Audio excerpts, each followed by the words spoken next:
Bon, naturellement, vous n'allez, enfin non pas naturellement, mais malheureusement, vous n'allez pas avoir droit à un numéro de philosophie de haute volée. Mais plus modestement, enfin voilà, quelques bribes susceptibles d'être dites sur le sujet en 15 minutes. La première chose que je trouverais à dire justement sur le rapport entre la honte et l'entreprise, c'est alors je vais annoncer, moi je vais fonctionner, vous voyez, par moment. Par moment, il y aura un moment davantage nietzschéen, un moment plus platonicien, un moment régi par le déterminisme. On va commencer, je vous propose, par le moment régi par le déterminisme. Ça fait toujours du bien en fin de soirée, un peu de déterminisme. La première chose qui apparaît justement concernant la honte, c'est que finalement, on n'a pas trop de choix en entreprise. Alors ça a déjà été évoqué par les intervenants précédents. D'une part, tout semble honteux, hein, on semble condamné à la honte, donc honte du travail mal fait, de plus en plus peut-être. D'autre part, on honte de laisser faire des choses en réunion.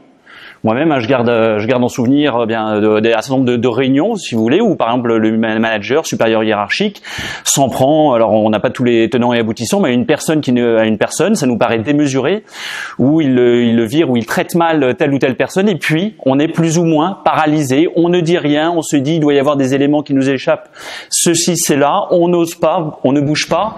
Les uns et les autres se regardent, et finalement, eh bien, on prend sur soi, on avale des couleuvres, et ce n'est qu'une parmi d'autres dans la vie en entreprise. Et on rentre chez soi, et puis bon, au final, on n'est pas forcément très fier de soi. Mais néanmoins, on se dit que c'est la vie en entreprise qui veut ça, et que finalement, on n'a pas trop de choix, on a une sorte de devoir d'État, une famille à nourrir, tout le monde, les autres, ceux que l'on voit autour de nous, ça a l'air d'aller à peu près. Donc, ma foi, bon an, mal an, on fait avec. On fait avec, et cette sorte de sourde honte, eh bien, on vit avec.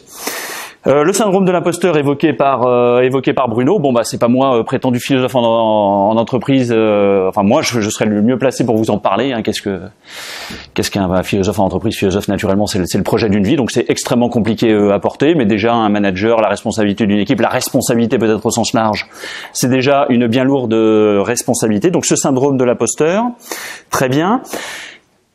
Et voilà, pour être un petit peu plus conceptuel, une chose qui définit la honte, c'est avant tout que justement, on a le sentiment d'être agi à notre insu, malgré nous. C'est-à-dire que dans la honte, justement, on fait des choses ou on ne fait pas des choses, justement, on laisse faire des choses un peu malgré nous, parce que des déterminismes s'exercent sur nous.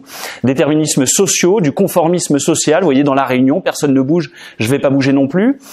Et c'est ce qui va justement enclencher ce phénomène de honte. Le fait que justement, on n'est pas parfaitement nous-mêmes, parfaitement spontané, on ne se reconnaît pas dans ce que l'on a fait ou dans ce que l'on n'a pas fait. Donc premier élément caractéristique de la honte, d'abord, le fait d'être l'objet de déterminisme qui s'exerce sur nous. Premier point. Le deuxième point, c'est que la honte, en fait, il semble que ce soit assez bon. C'est même peut-être le nerf d'une démarche entrepreneuriale. On entreprend quelque chose dans le monde, on crée une entreprise, ou on entreprend de se marier au sens plus large, ou on entreprend, je sais pas moi, de s'engager dans une association, que parce que l'on est insatisfait à un moment de l'état du monde. On peut avoir honte de l'état de la planète et honte de sa propre inaction, et donc c'est ce qui va nous mettre en mouvement. Donc la honte ici, loin d'être un frein à l'action, est au contraire le moteur, un puissant moteur nous engageant à l'action et à entreprendre quelque chose pour ne pas laisser le monde dans l'état dans lequel il est. Donc voilà, la honte comme force motrice. Donc tout ça, la honte, là, nous paraît très bonne sous ce rapport, mais, inconvénient, elle nous fait souffrir.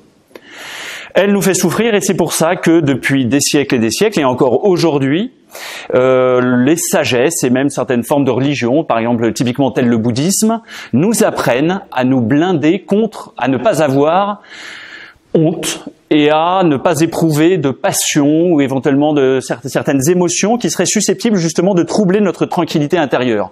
Stoïcisme, épicurisme. Alors dans l'entreprise, c'est très en vogue. Hein. Il s'agit de faire en sorte que justement les dirigeants puissent mettre en œuvre des choses qui peuvent paraître socialement condamnables, mais sans avoir honte.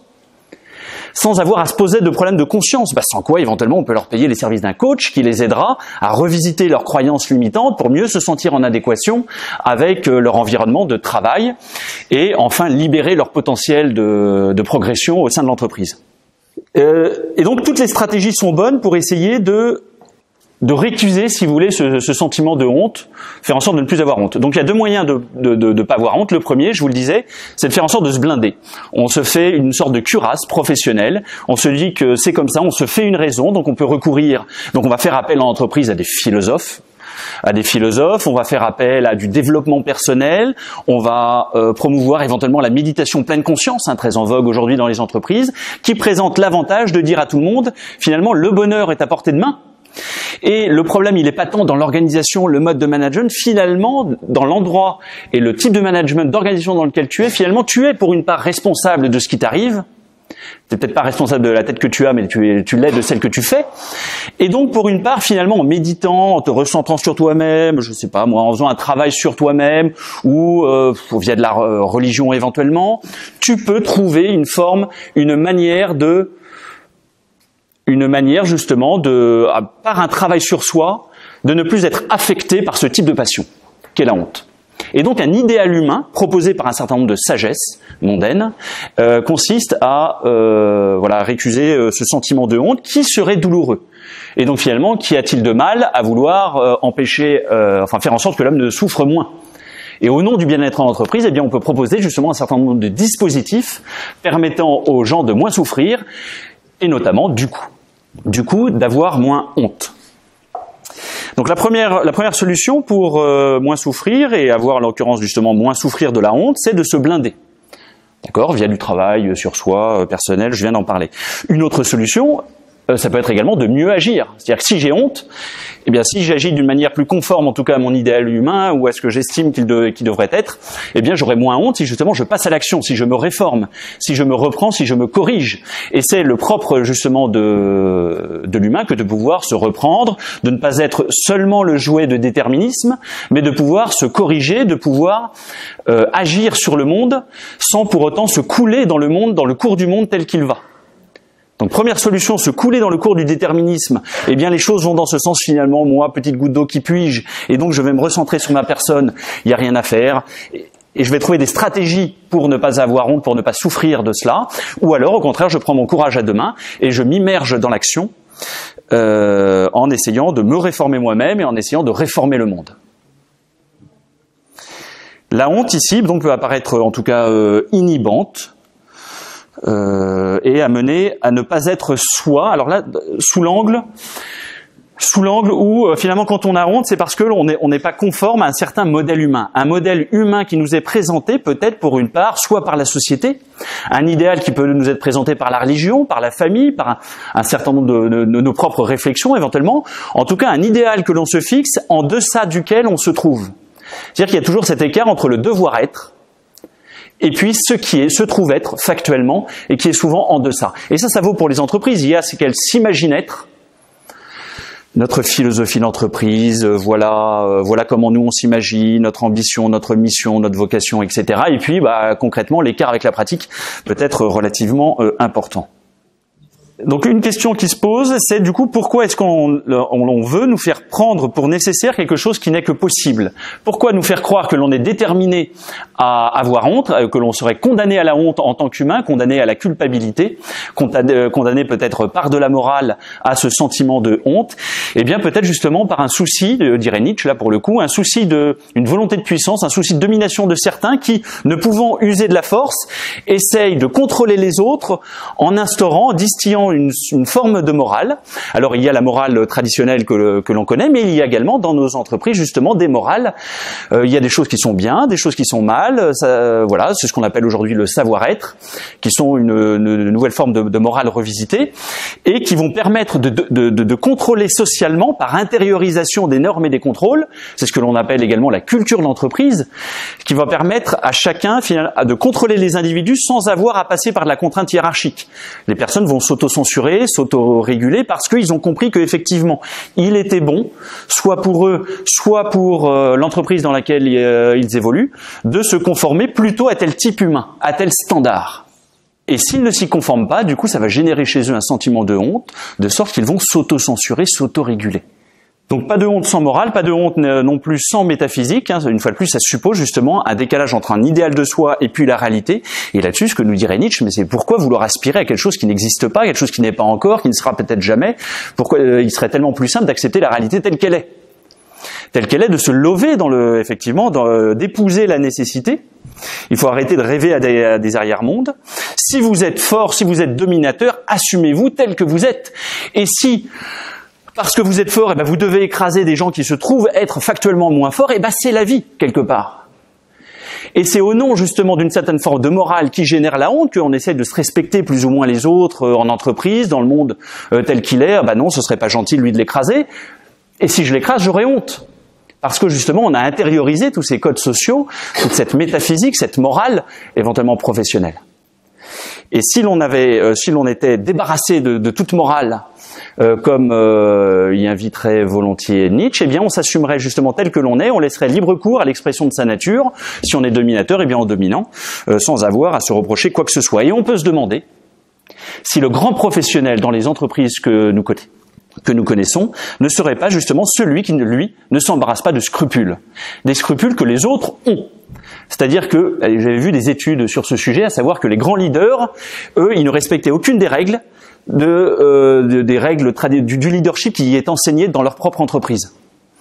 Et on peut se demander si justement les grands fauves, de même qu'il y a des grands fauves politiques, nous connaissons des grands fauves économiques dans nos entreprises, eux justement, ils tracent leur route sans honte ni doute, impavidement, sans scrupule, sans se poser. Et voilà, ils appliquent. C'est la loi du marché où il y a des nécessités économiques. Et finalement, si c'est pas moi qui le fais, ce serait d'autres qui le font. Et simplement, il ne faut pas faire d'affect, justement. Et un secret pour ne pas avoir de honte, justement, ce serait de ne pas faire d'affect. Et combien de fois, je ne sais pas si vous l'avez entendu, moi je l'ai souvent entendu, il ne faut pas faire d'affect. On ne fait pas de bon management avec des bons sentiments. Et donc, pour être un bon manager, il s'agirait de se débarrasser une bonne fois pour toutes de tout bon sentiment et derrière de tout sentiment de honte. Entre adultes, tout doit être transparent. Si vraiment on doit avoir une relation d'égal à égal dans l'entreprise, fonctionnant entre adultes, on doit tous se dire entre collègues, à moi de dénoncer mon collègue si j'ai vu qu'il n'a pas porté ses équipements de sécurité, à moi de dire au manager et au reste de l'équipe voilà ce qu'il a pas bien fait, au nom de la transparence, parce qu'il n'y a pas de honte à avoir, à faire mal les choses ou à dénoncer son collègue. Nous devons vivre, comme le disait justement le dirigeant de l'entreprise dans laquelle je travaillais il y a encore quelques mois, comme dans un camp de nudistes.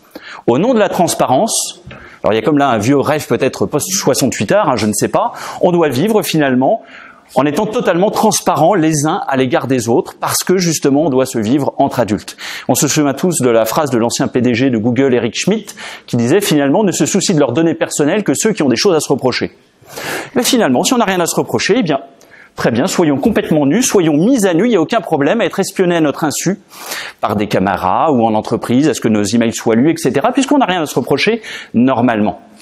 Si on n'a pas honte, pas de problème avec la transparence, et peut-être que le monde sans honte dans lequel nous rentrons, ce monde de transparence totale, est celui-là, et évidemment on voit tous les accents totalitaires qu'il peut prendre assez facilement. Mais on voit bien également que ce discours de la transparence, le discours pour la transparence peut avoir de lui-même dominateur en fait.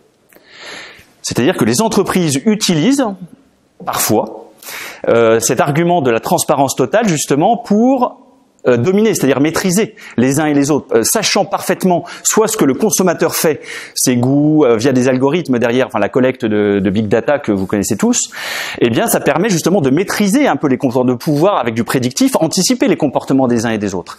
Mais la transparence, elle vaut surtout justement pour les autres, que ce soit le consommateur ou que ce soit les salariés en interne. En revanche, dès qu'il s'agit de faire de la transparence à 360 sur la direction elle-même et de mettre en lumière l'arrière-boutique managériale, là on va y réfléchir à deux fois avant de faire la transparence. Et donc là est toute l'ambiguïté même du discours lui-même sur la transparence, sur le fait de vivre, d'oser vivre sans honte, toute honte bue, c'est que généralement c'est relativement unilatéral.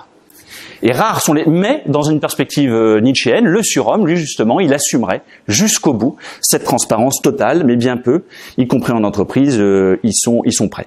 Alors d'ailleurs, ce mythe de la transparence, on le sait en philosophie, en tout cas, enfin un petit peu, enfin on essaye en tout cas, de savoir que c'est utopique, ce mythe de la transparence totale. On ne peut pas déplier tous les plis et recoins, dirait Leibniz, on ne peut pas être d'abord totalement transparent à soi-même.